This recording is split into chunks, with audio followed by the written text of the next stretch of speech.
What does it mean to be inside an octave of consciousness, or octaves of consciousness? What is an octave? On a piano, right? We have C, and then the next C up there. That is an octave. One octave. And there's about a little over 7 octaves on your typical piano. But we know that sound exists below those keys and above those keys. And really, the sound goes on infinity in both directions. But beyond just the keyboard, our ears can only hear from the low end around 20 hertz to the high end around 20 kilohertz. So those are like the octaves of the keyboard. And in the same way, our consciousness has a kind of octave that we're in waking consciousness.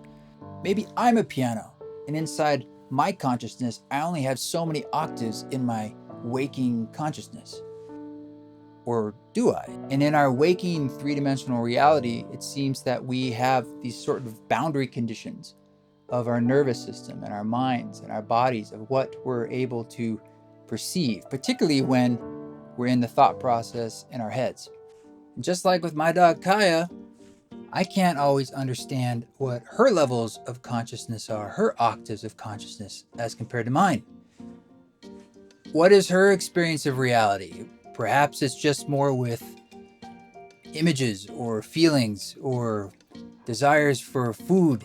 In the same way, I can't explain to her exactly what it's like to be in my dumb skull and always be thinking an inner monologue, or perhaps my emotional states are different than hers or the same, but there seems to be like an octave up or 2 or 3 that perhaps she doesn't have. We have some crossover, but we're in different octaves of consciousness. Always rest whenever you can. If we think about the idea that these octaves of consciousness then probably go on just like the sound of music and sound tones go on in infinity in all directions, how then do we tap into these different octaves that we're swimming in, but somehow we're only inside this limited space of our own existence?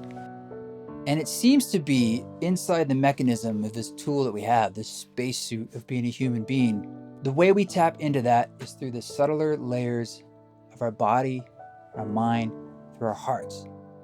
The doorway of our hearts is the doorway into the wider forms, the wider octaves of consciousness.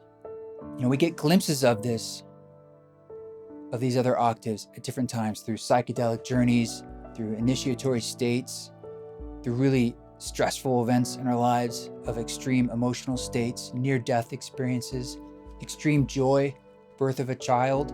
Also just like the perfunctory nature of like a good joke, or walking in nature, or listening to certain music or playing music. And there's just those moments of alignment where you feel like a tendril of another octave is like swimming through and reverberating through these octaves that we're used to experiencing. And then it's suddenly everything becomes wider and bigger.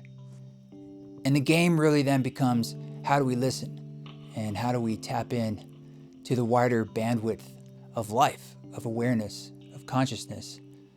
But maybe there's something to learn from dogs, and perhaps they're able to experience a wider range of octaves of consciousness than humans, or they just tap into it more easily in this sort of Zen stasis. They're just there. They have less things blocking them from picking up on what's always there. What do you think, Kaya? You want to eat? Treat? What octave is a treat in is really the question. Happy? Oh. Love?